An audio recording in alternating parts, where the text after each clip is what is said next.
Hello everyone, welcome to law की पाठशाला। तो आज की इस लॉ की पाठशाला में हम बात करने वाले हैं लॉ को पढ़ने के सही तरीके के बारे में। वो प्रॉब्लम जो सभी बच्चों को आती है जब वो लॉ पढ़ना स्टार्ट करते हैं कि सर पढ़ तो रहे हैं लेकिन आइडिया नहीं मिल रहा कि कैसे इस चीज को रिटेन किया जाए, लीगल लैंग्वेज को रिटेन कैसे किया जाए।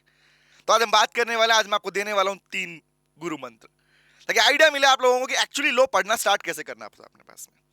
पहली बात, गाइस, जब भी आप लॉ पढ़ना स्टार्ट करते हैं ये बात तो कॉमन है कि लॉ में लिखी लैंग्वेज लीगल लैंग्वेज है, ये बाकी सब्जेक्ट्स की तरह नहीं है जहां थियोरेटिकल सब्जेक्ट के अंदर आप लोग पढ़ते हैं और उसको अपनी लैंग्वेज में लिख पाते हैं। यहां पे लिखना भी वही है जो लीगल लैंग्वेज में लिखा हुआ है, चाहे वो किसी पर्टिकुलर एक्ट की, चाहे बिजनेस लॉ की बातें करें, कंपनी लॉ की बात करें, किसी भी और लॉ की बात करें, उन सब पर अप्लाई होता है ये 3 बातें। पहली बात, जब ये आज के बाद लॉ पढ़ना चालू करेंगे तो सबसे पहला काम होगा समझना।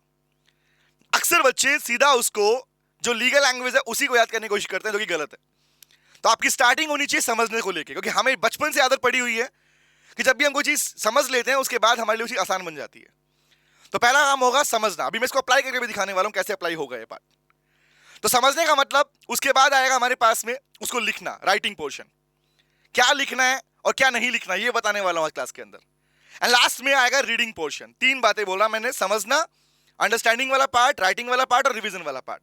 इन 3 चीजों को कैसे इंप्लीमेंट करेंगे वो बताने वाला हूं। तो जुड़े रहिए, सुनिए ध्यान से, बात करते हैं इस बारे में। पहला काम, मैं एग्जांपल एक रैंडम एक्ट के, एक रैंडम लॉ के एक पार्ट को उठा रहा हूं। Example, let's suppose company law की बात करते हैं। कंपनी लॉ में एक फीचर आता है आर्टिफिशियल लीगल पर्सन। अब बच्चे याद कैसे करना, समझना कैसे होता है। तो पहले आप मीनिंग को समझिए। आर्टिफिशियल लीगल पर्सन समझना स्टार्ट करते हैं। पहले आर्टिफिशियल लीगल पर्सन, आर्टिफिशियल का अपोजिट वर्ड क्या होता है? नेचुरल, है ना। इसका मतलब कंपनी हमारी तरह नेचुरल पर्सन नहीं है, उसके मम्मी पापा नहीं थे, है ना। यहां पर कंपनी नेचुरल पर्सन की तरह है, उसका बर्थ नहीं हुआ, उसका बर्थ हुआ है, जन्म हुआ है एक्ट में लिखे हुए प्रोविजन के अकॉर्डिंग।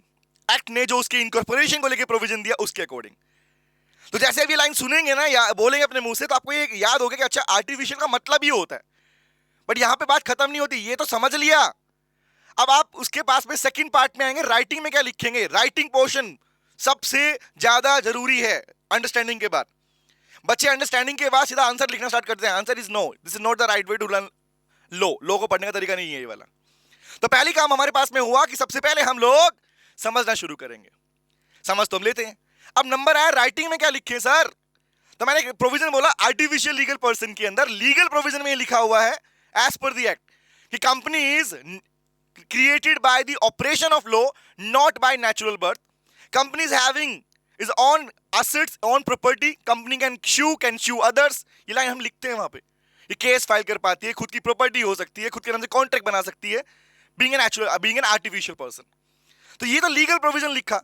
अब इसको याद कैसे करके रखे कि जिंदगी भर हमें याद रहे लीगल प्रोविजन, हम तो भूल जाएंगे कुछ टाइम के बाद में, होता है लोग के अंदर।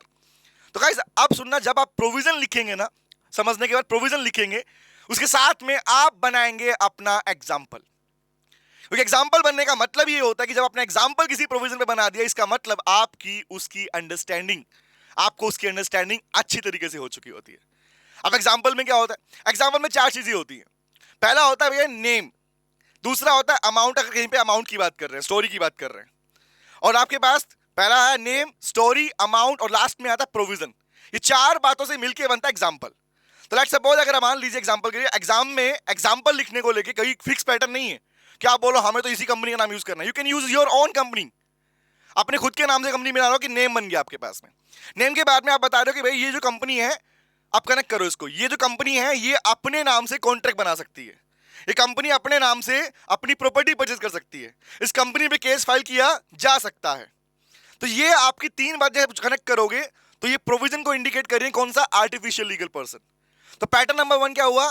पहले समझा, उसके बाद राइटिंग में आज के बाद अपनी हैबिट बिल्डअप कर लो अगर जिंदगी भर अपने लॉ को याद रखना चाहते हो तो। एग्जाम्पल जरूर बनाने हैं, एग्जाम्पल वही बना पाएगा जिसको प्रोविजन की क्लैरिटी आ चुकी होगी। 2 बातें हो गई, अंडरस्टैंडिंग और राइटिंग वाला पार्ट। अभी बात खत्म नहीं हुई है। अब आपको मन में क्वेश्चन रहता है कि यार एग्जाम में कहीं बाहर से ना आ जाए, तो अब मैं रिकमेंड करूंगा तीसरे पार्ट के ऊपर कि अब जिस भी बुक को प्रेफर कर रहे हैं, चाहे वो मॉड्यूल हो चाहे हमारी बुक हो, उस बुक के अंदर उस प्रोविजन के ऊपर एक्स्ट्रा लाइन लिखी मिलेंगी आपको।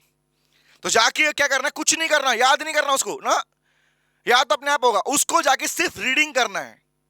Understanding, writing and reading. Reading का पार्ट मतलब सिर्फ और सिर्फ नॉर्मली एक पेंसिल लीजिए और उसको रीडिंग करना चालू कर दीजिए, क्या लिखा हुआ है। और आप देखेंगे ध्यान से कि जो जो आपने अंडरस्टैंडिंग और आपने लिखा था उसी से कनेक्टेड पार्ट वहां मेंशन है। इससे होगा क्या पता है सर?